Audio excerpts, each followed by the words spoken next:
Vamos aqui resgatar algumas questões, né, que foram aí cobradas no último concurso para enfermeiro aqui da Prefeitura de Ribeirão Preto, pela banca RBO.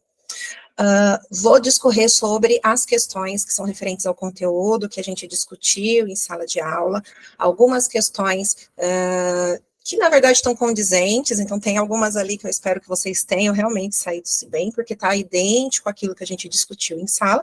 Em contrapartida, tem algumas questões aí que a gente tem que ter uma análise um pouco mais cautelosa, e até importante esperarmos qual vai ser o gabarito oficial aí, né, divulgado pela RBO, porque dá margem a algumas discussões.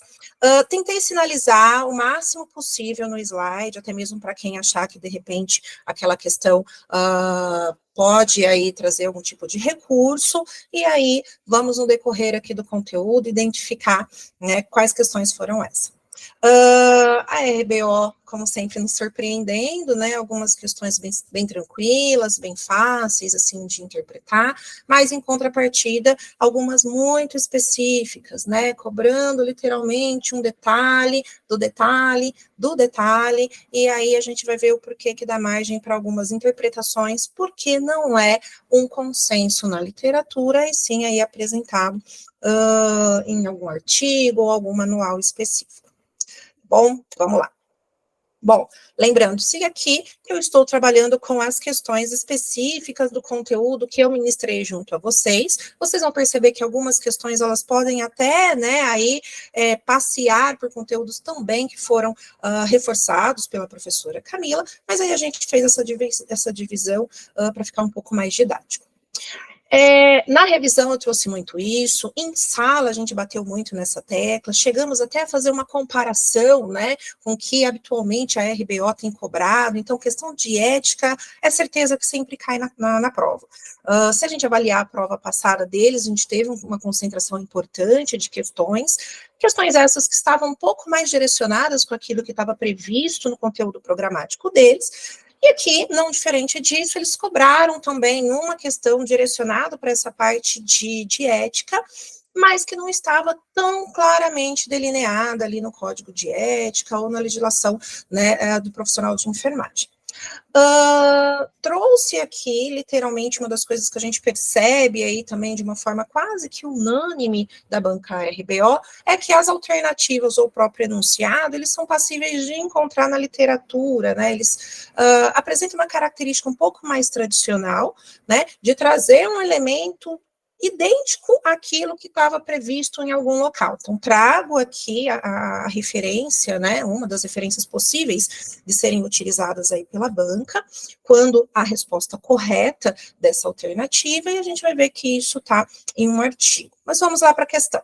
Então, aqui, a questão 32, ela trazia que no âmbito da ética de enfermagem, o ou a, aí a palavra em questão que eles querem como resposta, é definido por situações com duas alternativas para o tratamento ou condução de um caso, justificadas tecnicamente, então aí já entra um elemento importante para a gente descartar algumas alternativas ali, então fica sem dúvida, né, entre duas alternativas para um tratamento ou a condução de um caso, mas atentando-se que ambas essas alternativas, elas estão justificadas tecnicamente, mas são passíveis de questionamento moral ou social.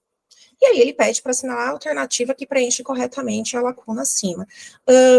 É uma estrutura de questão que às vezes a gente tem uma avaliação um pouco negativa, porque remete àquela questão muito de decorar um elemento, né, isso de preencher uma dada lacuna, e nós vimos em algumas questões aí apresentadas, né, nesse concurso, mas aí, especificamente sobre essa questão, a resposta à alternativa aí correta é a letra D.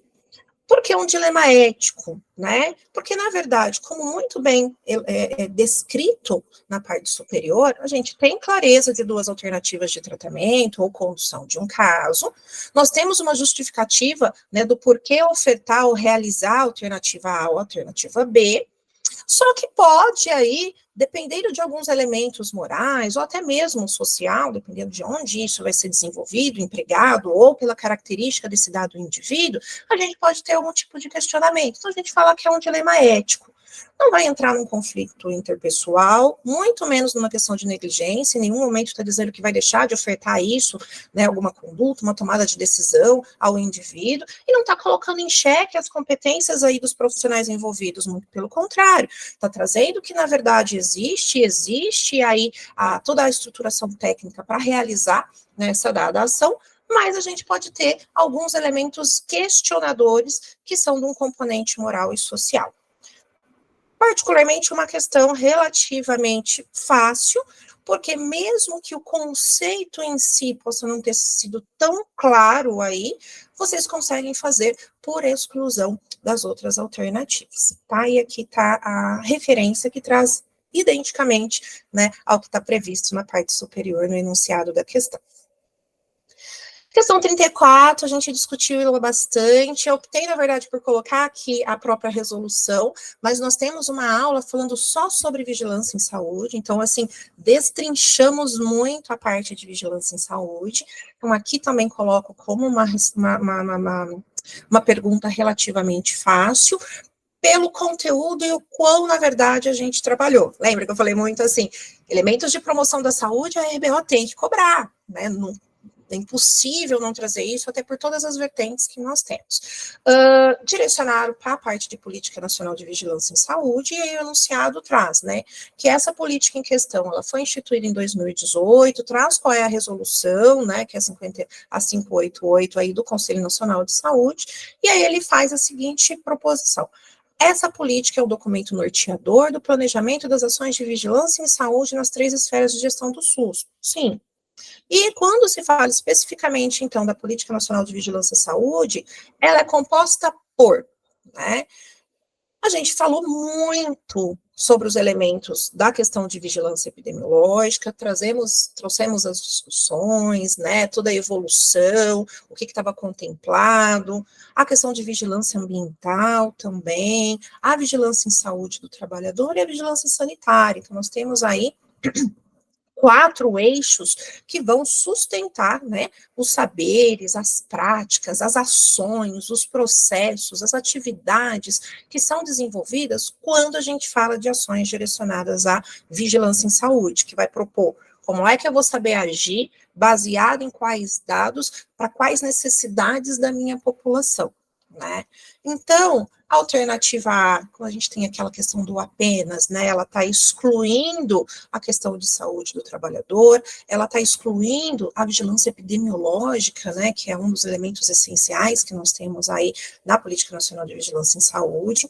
A alternativa B, ela traz a questão da vigilância hospitalar, assim como a alternativa D, que também traz a questão da vigilância hospitalar e não insere os outros 2 tópicos que nós temos aí descritos na Política Nacional de Vigilância e Saúde. Tá? Então, uma alternativa também, uma questão relativamente tranquila, um conteúdo que a gente explorou bastante, né, em aula. Essa aqui, eu até fiz questão de trazer um Ctrl+C, Ctrl+V do meu slide, né, porque tá idêntico a um elemento que nós discutimos em sala, tem questões também que nós trabalhamos, né, isso em sala de aula, que é sobre a questão dos agentes etiológicos e algumas características apresentadas por ele, que vai influenciar em um indivíduo, né, apresentar sinais e sintomas, desenvolver a doença propriamente dito, ter alguma gravidade aí, uma situação, um quadro mais avançado, né, dessa doença propriamente dita, ou ele, de repente, aí, apresentar uma característica, né, de imunogenicidade em função do contato com esse agente etiológico. Então, essa aqui também eu vou classificar, não necessariamente como uma questão fácil, vamos colocar aí como uma intermediária, né, porque como a gente trabalhou um conteúdo muito vasto nesse conteúdo de epidemiologia, e a tendência maior deles era irem para indicadores de saúde, mas eles vieram com uma questão conceitual. Então, vamos lá. Com relação aos atributos dos agentes etiológicos, segundo sua relação com o hospedeiro, correlacione as colunas abaixo, né? Então, ele traz ali 4 definições, e dessas 4 definições você tem que correlacionar literalmente com qual é o item que está sendo descrito. Então, temos a infectividade, a patogenicidade, a virulência e a imunogenicidade. Dentro disso, ele traz quais são as alternativas A, B, C, D, que seriam as que complementariam, que justificariam, que literalmente conceituariam o que está sendo proposto na nossa coluna A. Quando, na verdade, aí vamos trabalhar, eles já trouxeram, né, aqui a primeira numa ordem, aí eu tentei até colocar em cores para ficar um pouco mais fácil a gente fazer essa identificação, mas quando a gente fala de infectividade, né, a gente vai literalmente aí trabalhar com os agentes e a capacidade que esse agente etiológico, esse agente infeccioso tem de chegar até esse hospedeiro, de chegar e conseguir penetrar, e a partir disso ele se desenvolver, multiplicar aí, e causar algum tipo de infecção, né, junto a esse organismo. Então, nós temos a 1 sendo ali descrita na nossa C. Em contrapartida, a patogenicidade, a gente sabe que não necessariamente o simples fato do agente etiológico entrar num dado organismo, ele vai conseguir evoluir, produzir sinais e sintomas, efetivar a questão da doença propriamente dito, né? Então, quando a gente fala a capacidade desse agente etiológico, uma vez que ele está ali dentro desse organismo, ele conseguir evoluir, desenvolver, sobreviver e efetivamente causar doença, a gente está trabalhando com a patogenicidade desse agente etiológico, então, alternativa B. A virulência foi um dos itens que eu bati muito na tecla, tanto quando a gente falou especificamente de agente etiológico, quando a gente foi falar de um elemento lá de indicadores de saúde, onde a gente estava falando de letalidade, né? Então, é literalmente a capacidade que a gente vai ter desse agente etiológico dentro desse organismo, em não só desenvolver esses sinais e sintomas, a doença propriamente dito, mas ele evoluir para estágios nomeados aí como estágios graves e podendo ser fatais, né? Então, aqui a virulência ela vai estar muito acoplada, né, com esse elemento de letalidade, de literalmente produzir aí toxinas junto a esse organismo, de se multiplicar de uma forma muitas vezes ágil, rápida e ser danosa, literalmente, para o organismo em questão. Então, a gente vai ter aí a alternativa D. E a imunogenicidade, a gente sabe que não necessariamente todos os agentes etiológicos têm essa capacidade junto a esse organismo, então existem algumas características aí que precisam ser avaliadas, mas quando, né, esse agente, depois desse processo de infecção, ele induz uma imunidade nesse hospedeiro, a gente nomeia, né, ou a gente consegue fazer a avaliação e a classificação deles segundo os critérios de imunogenicidade. Então, aqui a gente tem a alternativa A, literalmente fazendo a descrição adequada, uma questão extremamente conceitual, né, sobre a questão de agentes etiológicos. Questão 37. Questão 37, uma questão decoreba, né, que remetia a uma parte de coleta, aonde, se você soubesse, né, ali a indicação, a tampa, a cor, você conseguiria fazer a exclusão dos outros, mas digamos que teríamos aí algumas outras questões mais passíveis de avaliação de conhecimento do candidato, do que especificamente, e mais uma vez, aquilo que eu comentei, né, essa questão de preencher lacuna, né, bem decoreba mesmo, aí apresentada pela RBO. Então, os tubos de coleta com algum tipo de material são indicados pela tampa na cor X. E aí, depois, para ajudar, ele traz um contexto, literalmente, né, também é usado para provas de coagulação nas coletas, com resultados significativos para indicadores de TP e TTPA, dosagem de fibrinogênio, fator 8, entre outros, e aí era para analisar qual era a alternativa correta, que ia preencher literalmente aí essas lacunas. Quem lembrasse da cor, conseguiria já por exclusão ficar com dúvida entre dois.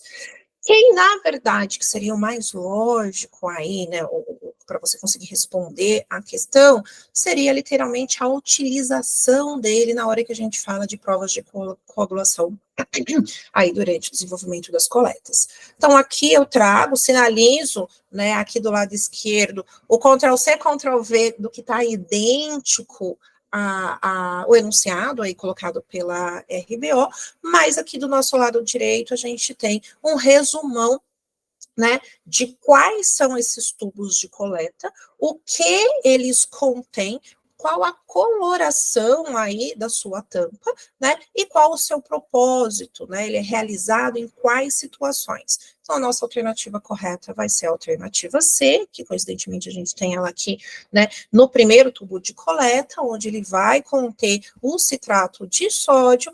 A tampa em questão é na coloração azul e ele é indicado aí para testes de coagulação. Uma questão que particularmente, assim, poderiam ter outras propostas de serem cobradas conteúdo e mais uma questão muito teórica, muito decoreba.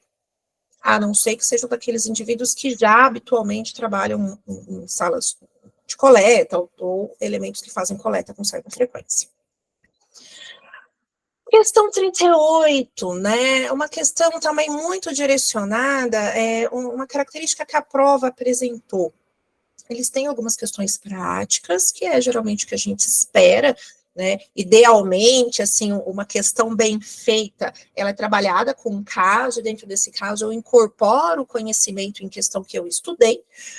Nós tivemos uma prova muito teórica, com elementos muito de decorar, né, de correlacionar, de preencher, de olhar a lacuna, e também muitas questões trabalhando com a área básica, estava prevista lá no conteúdo programático deles, mas seria importante se fizesse uma articulação um pouco melhor, né, com a prática propriamente dita. Aqui a gente tem uma questão referente a isso, então ela vai muito direcionada para a parte de farmacologia, no sentido de, olhando especificamente para o omeprazol, você teria que saber as características dele, mecanismo de ação dessa medicação, e aí, dentre as alternativas, ele traz algumas outras medicações que poderiam facilmente confundir aí o candidato na hora da resposta.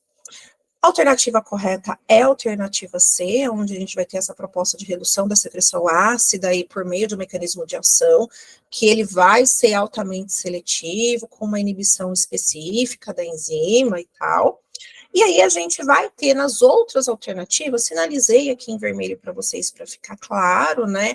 Quando a gente fala, uma outra característica que a RBO tem apresentado muito, geralmente as outras alternativas não são alternativas tão esdrúxulas, são alternativas que elas estão respondendo ou elas são coerentes, por exemplo, aqui com algum outro fármaco, que é o que a gente vai perceber.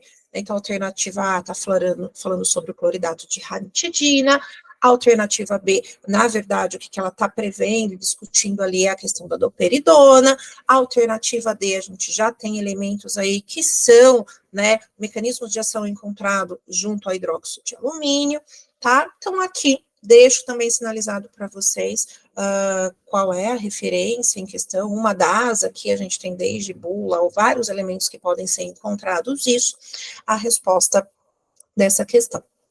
Uma questão difícil, principalmente porque é um conteúdo das disciplinas básicas, né? Então, tudo aquilo que é conteúdo de disciplina básica, ele torna-se um pouco mais dificultoso de ser respondido. Questão 41, né, nós estamos apresentando e fazendo essa gravação antes de termos aí a divulgação do gabarito oficial da RBO, e uma das questões aí que a gente quer saber qual vai ser o posicionamento da RBO junto ao seu gabarito, essa questão 41. A questão 41, ela dá margem para algumas discussões, porque a gente não tem um consenso na literatura, tá? Então, ela está falando sobre o cuidado necessário para a realização da coleta de gasometria aí ela faz um recorte importante, que é a punção aí através da artéria femoral, então ela traz especificamente qual vai ser o procedimento, né, e tal.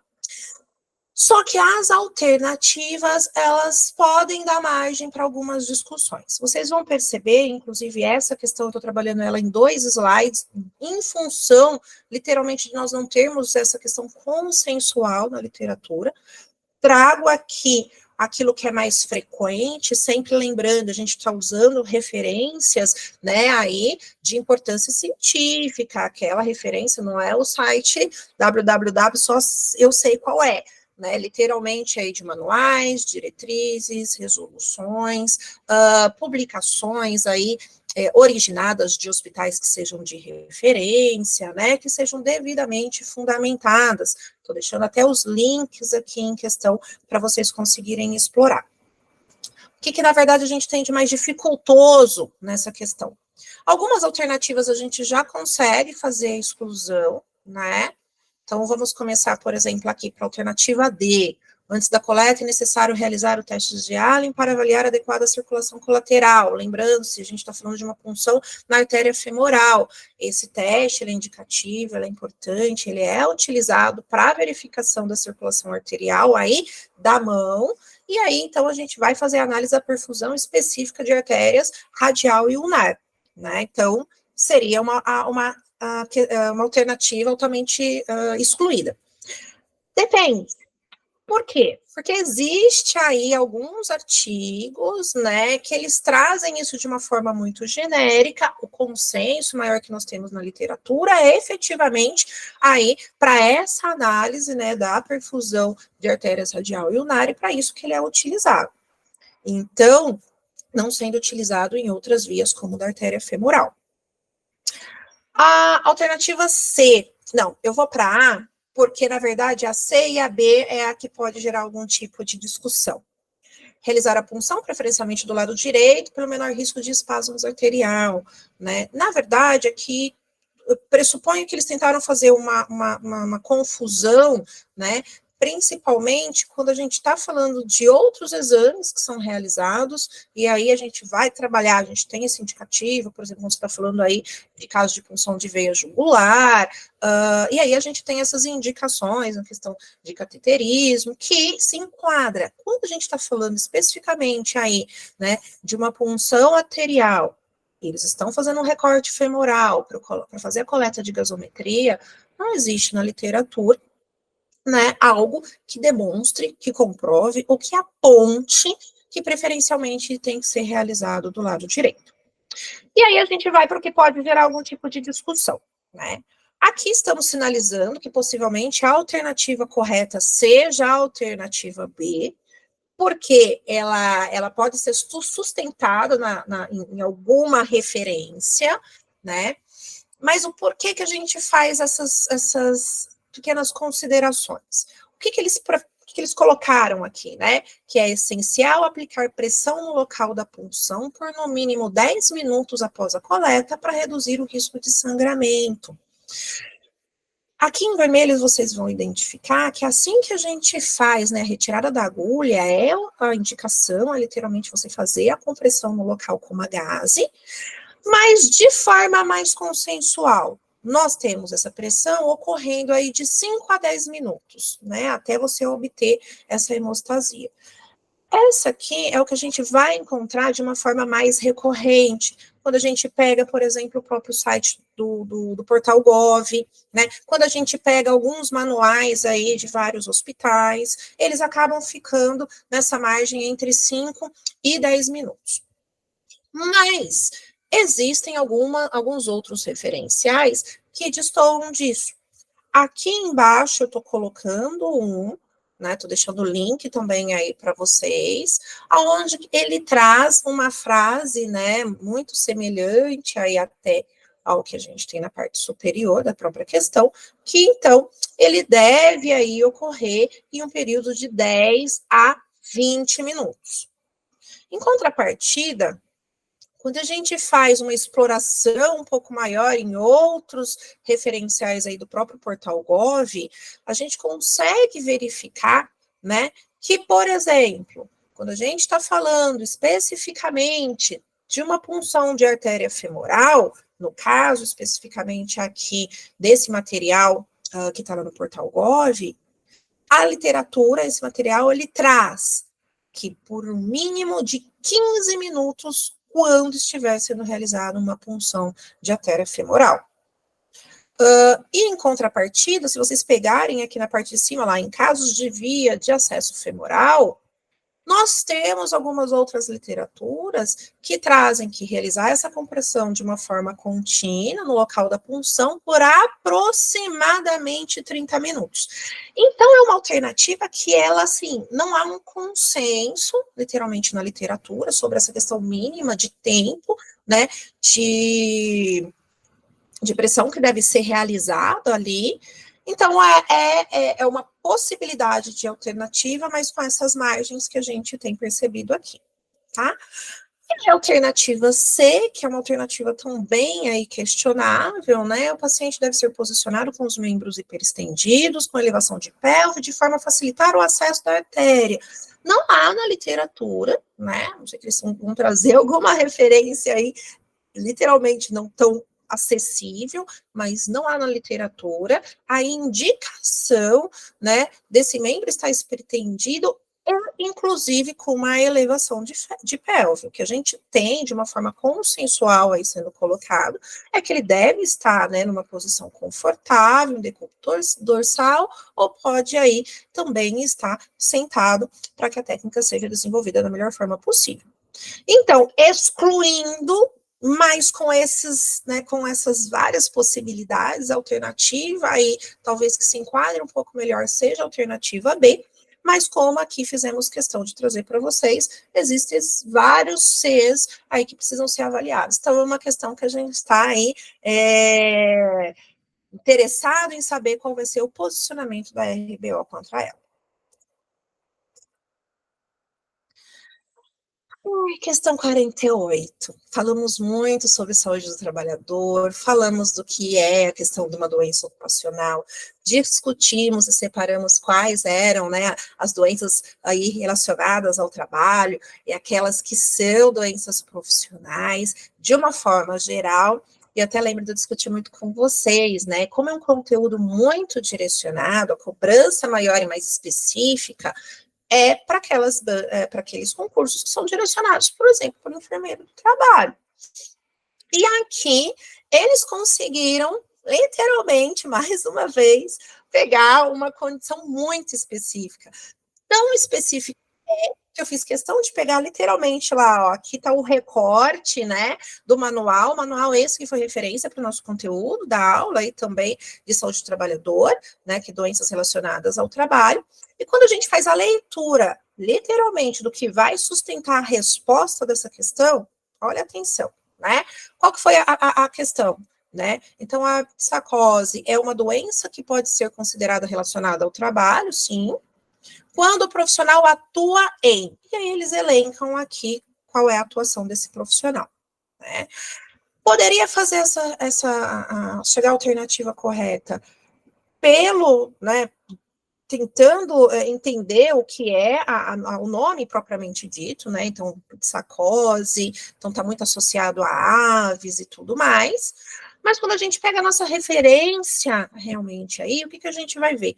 Por sua raridade e relativa especificidade, a psicose ou a ornitose poderá ser considerada como doença profissional ou doença relacionada ao trabalho no grupo 1 de classificação dos trabalhadores de granjas e criadores de ave, né? Então, aqui, a própria fala, né, do material em questão já traz ali que é uma coisa rara, que tem uma relativa especificidade, então a banca, ela foi literalmente, né, um ponto muito, muito, muito específico do material em questão, que poderia ter sido explorado. Né? Então, a alternativa correta que a gente tem aqui vai ser a alternativa D, com todas essas considerações aí também. Bom, agora aqui, questão 49. Questão 49, referente ao conteúdo que nós vimos ali de urgência e emergência, especialmente de oxigenoterapia, é literalmente do material aí colocado para vocês como referência.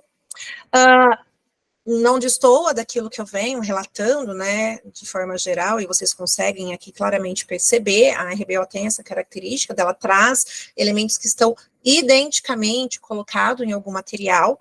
Então, quando a gente pega o enunciado aqui, pacientes inconscientes ou com acentuada depressão do nível de consciência e com reflexo de vômito ausente, isso é um elemento importante, até para a gente fazer exclusão de algumas alternativas aqui, já caminhar para qual seria, né, a indicação no caso. Quando a ventilação por bolsa válvula máscara, com reservatório e ou intubação orotraqueal não forem possíveis ou a ventilação não reverter os sinais de hipoxia, o que na verdade é indicado? Aí a gente tem literalmente ali colocado no material para gente, no protocolo do SAMU, né, de emergências, de urgências e emergências, aonde a gente vai ter a indicação de técnicas avançadas de manejo das vias aéreas, ou seja, a utilização de máscara laríngea, em quais indicações? Pacientes inconscientes ou com acentuada depressão do nível de consciência, com reflexo de vômito ausente, quando a ventilação por bolsa, válvula, máscara, com reservatório ou intubação orotraqueal não forem passíveis ou a ventilação não reverter os sinais de hipoxia. Então, é literalmente a alternativa em questão que responde. Atentando-se aí que, novamente, dentre as N possibilidades de técnicas e situações que são realizadas, a banca, ela fez um recorte também bem específico. Então, a alternativa correta que a gente vai ter aí é a instalação de máscara laríngea. Aqui eu só trazendo, né, a justificativa do que, porque as outras não se adequariam a isso. Questão 56, gente, essa questão é praticamente uma questão que a gente trabalhou na revisão, né? Ainda falei muito sobre a questão do repasse, falei que, olha, não seria uma questão, de repente, tão coerente com a proposta, por mais que está lá no conteúdo programático, mas com o perfil, né, do profissional em questão aí desse concurso, mas como eles não tinham cobrado, eles cobraram uma questão lá no concurso anterior, que também foi feito pela mesma banca, poderia acontecer. E aí, foi um tiro certo, né? Uma questão que eu também coloco relativamente, vamos colocar como intermediária, porque depende de conhecimento, né? Não é aquela que você vai responder ali tão prontamente, e ela dá margem, a gente precisa fazer uma leitura, precisa saber claramente o que é que está aí envolvido para conseguir respondê-la da melhor forma possível. Fiz aqui, trouxe até o print, na verdade, lá do conteúdo que nós trabalhamos em sala, né? Então, ela está falando especificamente do programa Previne Brasil. Então, ele traz qual a portaria que o institui, e aí que vai alterar algumas formas de repasse das transferências para o município, é um marco importante que a gente tem aí direcionado para a atenção primária à saúde, né? Então, o financiamento da APS, ele é calculado com base em quê? Né? Então, o critério populacional, isso aí poderia me gerar dúvida, porque sim, por mais que a gente tenha aqueles 3 eixos essenciais, quando a gente fala de componente, o critério populacional entra aí, tá? A população estimada e o número de procedimentos realizados, pagamento por desempenho e população estimativa de visitas em cidades turísticas e localização, não. População estimada, incentivos para ações estratégicas e número de procedimentos realizados. Então, aí, o que vai começar a misturar um pouco na hora que a pessoa lê, né? Se não tiver clareza, se não tivesse feito toda a leitura e todo aquele trabalho também que fizemos aí em sala, poderia, de repente, caminhar um pouco para isso, porque ainda tem-se aquela visão muito de procedimentos realizados, e já que eu estou fazendo um incentivo também por ações. A alternativa correta, essa não dá margem nem para discussão, né? É a questão da captação ponderada, a questão que eu até trago na revisão para vocês, a alternativa correta, ela começa literalmente com isso, né, com a captação ponderada, onde a gente vai trabalhar com o número de pessoas que foram cadastradas, considerando aí os fatores de ajustes, como vulnerabilidade apresentada por essa população, idade, classificação por local de residência, se é rural, se é urbana, enfim. né? E aí, considerando esses dados aí extraídos do próprio IBGE. O pagamento por desempenho, então aí a gente tem a constituição, né, a definição propriamente dita de um valor que vai ser transferido, isso vai depender dos resultados alcançados, por isso que eu falo que às vezes, dependendo, a pessoa poderia confundir um pouco com a alternativa anterior.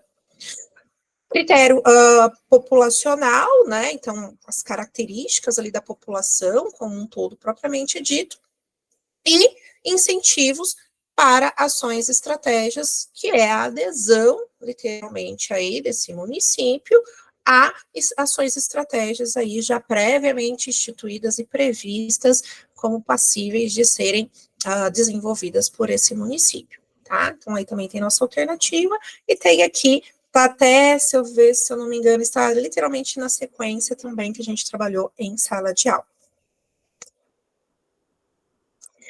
Lá vem mais uma, a RBO explorou muito isso, né? Como eu falo, é uma questão extremamente conceitual. O conteúdo de normas regulamentadoras, um elemento que eu também falei muito para vocês em sala, em diversos momentos, né? Quando a banca ela vem e ela fala saúde do trabalhador, a gente vai ter um caminhar, né, para a parte de programas, ações e tudo mais, mas quando ela traz normas regulamentadoras, lembra, a gente trabalhou, existem 38 normas que foram aí, né, instituídas no decorrer dos anos, então isso torna-se um pouco complicado, né, de forma geral as bancas tendem a fazer ela delimita qual é a norma regulamentadora em questão que vai ser cobrada. Nós fizemos esse recorte em sala, né, tá lá sinalizado quais são aquelas normas que elas são aplicadas especificamente aos profissionais de saúde ou a locais onde nós temos o profissional de saúde, não exclusivamente, mas também ali atuando. Então, nós vimos um leque de algumas normas regulamentadoras, direcionamos mais para a NR32, que é aquela que, de forma geral, as bancas têm cobrado de uma forma mais recorrente, por ser uma banca direcionada a profissionais de saúde, fato. Mas a RBO destoou, né, veio perguntar um pouco da NR7, e aí ela traz uma questão de definição novamente, então, estabelecimento de parâmetros básicos para a realização de parâmetros mínimos e as diretrizes gerais para a elaboração do programa de controle médico de saúde ocupacional estão presentes na NR7. Assinale a alternativa que preenche corretamente a lacuna acima. Então, mais uma questão extremamente teórica. O que poderia dar margem a ficar em dúvida, né, na hora da resposta?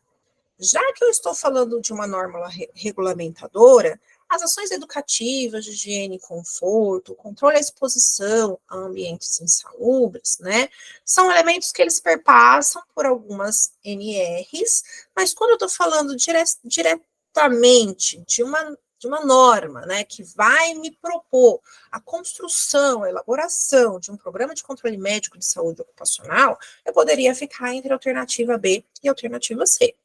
Por quê? Porque quando a gente faz essas ações, a gente vai trabalhar com prevenção de riscos ocupacionais, né? São elementos importantes e necessários. Só que a gente vai ver isso no decorrer de várias NRs. A NR7, inclusive, quando ela foi criada, né, ela vinha com o nome de exames médicos. Depois houve todo um ajuste, porque ela não se restringe exclusivamente a isso, né, fazendo essa ampliação para um programa que vai olhar vários elementos e não só exclusivamente a questão do exame médico. Mas a alternativa aqui correta, né, trouxe inclusive aqui a própria NR, né, para vocês, é exames médicos ocupacionais. Então, mais uma questão decoreba. N elementos poderiam ter sido cobrados, né, como a própria questão dos exames que são desenvolvidos, de repente a periodicidade desses exames, a questão de mudanças, nós temos aí vários elementos que poderiam ter sido explorados, mas mais uma vez a gente tem uma questão essencialmente teórica, o formato dela aí, né, já mostra muito para a gente. Questão 58 também trouxe aí o print do nosso conteúdo em sala de aula, né, na hora de falar, é uma questão, eu falo que poderia gerar um pouco de confusão, talvez, mas porque ele faz essa chamada de no contexto hospitalar, e aí será que muda alguma coisa? A gente trabalhou, inclusive até, né, com técnicas e tudo mais. É uma questão, vamos colocar, intermediária, porque como a gente faz, né, aquele sequenciamento do que vai ser realizado aí, a gente tem que, literalmente, a proposta aí da limpeza é fazer essa remoção mecânica, que pode também ser uma remoção química aí dessa sujidade de forma geral. A oleosidade, a umidade, a matéria orgânica, a poeira, né, dentro de um determinado local. Então, a definição que ele traz aí é uma definição bem concisa e bem diretiva do que é literalmente esse processo de limpeza. Uma questão que eu também colocaria entre fácil para intermediária. Quando a gente olha as outras alternativas, aquele elemento que eu falei, né, que é uma característica também da RBO, ela tende a pegar, né, que são outras definições. Então, ela explorou aí definições de descontaminação, de antisepsia e de asepsia propriamente dita.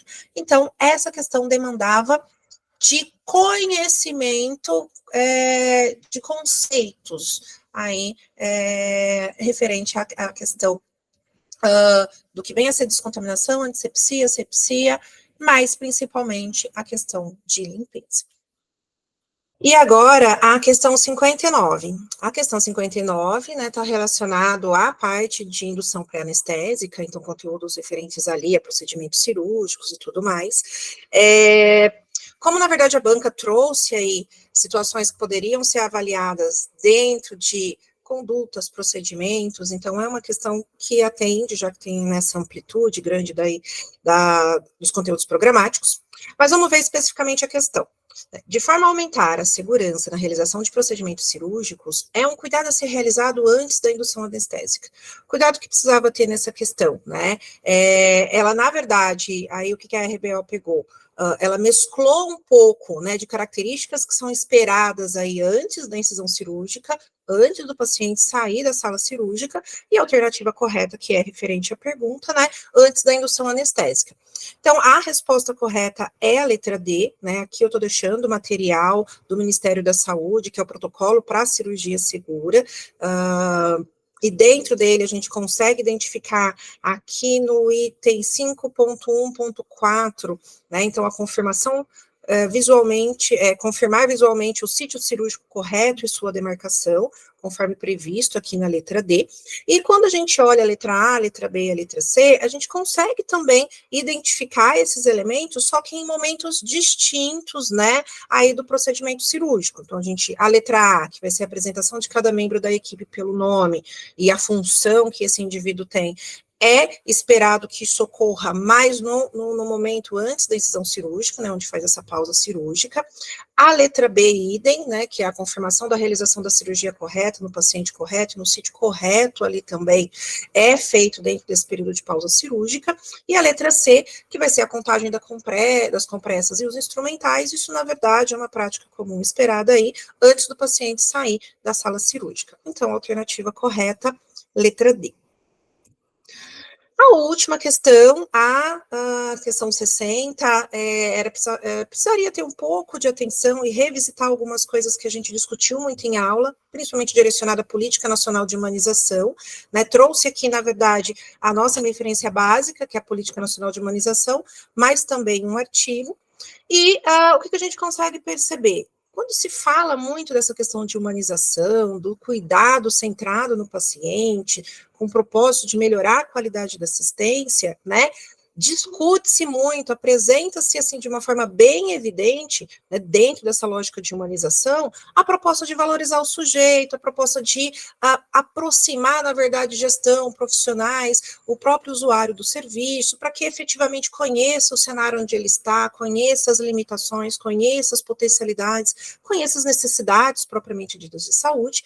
Então, por mais que seja uma questão, né, que a gente às vezes coloca em xeque, que é a questão de a estratégia mais apropriada, não quer dizer que as outras não sejam importantes, a mais apropriada que se adequa aí literalmente ao que está sendo questionado é a letra A. quando a gente faz uma abordagem biopsicossocial, em que o enfermeiro, ele avalia e atende as necessidades não somente físicas, né, como emocionais, sociais, aí apresentadas por esses pacientes. Quando a gente olha as outras alternativas, são elementos que são realizados por esse enfermeiro também.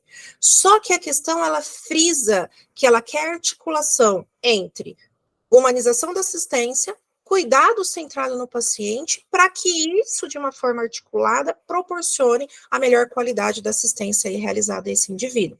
Então, a tecnologia é importante para a assistência ofertada, os protocolos também são, ter uma abordagem técnica, isso tudo faz parte daquilo que é realizado por esse enfermeiro, mas quando a gente tem esse olhar, né, dentro de um contexto de humanização da assistência, a alternativa que torna-se mais apropriada é a alternativa A. Espero que todos tenham ido bem, né, nas questões aí, trouxemos de uma forma um pouco sintética, mas eu acho que tudo muito bem fundamentado. Então, dentre as questões aí da RBO que foram desenvolvidas por mim em sala de aula, foram essas, e nenhuma deixa, a não ser aquela 41, né, que a gente discutiu aí, que pode dar margem a algumas discussões, mas todas estão aí presentes e encontradas de forma alicerçada na literatura.